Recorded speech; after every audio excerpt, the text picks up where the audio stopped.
নমস্কার বন্ধুরা, রাধে রাধে। সবাই কেমন আছো? আশা করি সবাই ভালো আছো, আমিও ভালো আছি। তো চলো আজকে কি রান্না করতেছিলি তোমরা দেখতে থাকো। তেল দিয়ে দিলাম প্রথমে।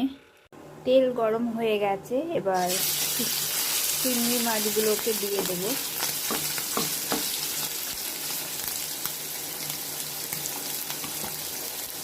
চিংড়ি মাছগুলো ভাজা হয়ে গেছে, এবার তুলে নেবো একে। একটা শুকনো লঙ্কা ফোড়ন, চেরা দুটো কাঁচা লঙ্কা, কেটে রাখা পেঁয়াজ,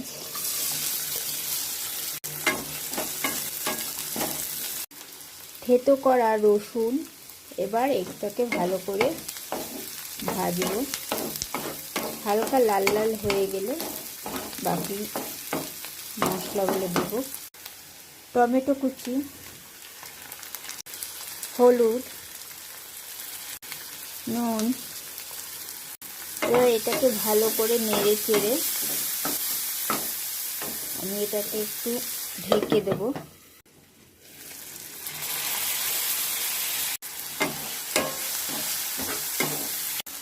কেটে রাখা আলু দিয়ে দেব।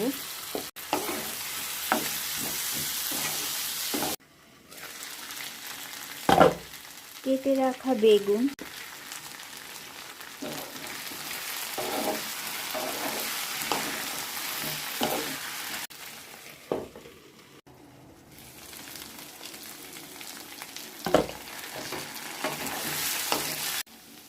কেটে রাখা পালং শাক এবার দিয়ে দেব।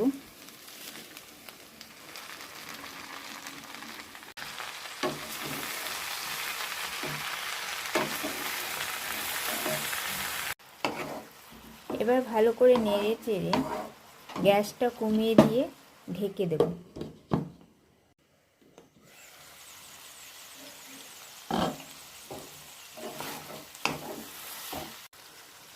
এবার ভেজে রাখা চিংড়ি মাছগুলো দিয়ে দেবো। ভালো করে নেড়ে চেড়ে দেব। কালারটা খুব সুন্দর এসছে, জানি না তোমরা কালারটা বুঝতে পারছো কিনা। তো কাঁচা লঙ্কা আমি আগেই দিয়েছি, তাও এখন একটা দিয়ে দিচ্ছি, এর গন্ধটা খুব সুন্দর লাগবে বলে।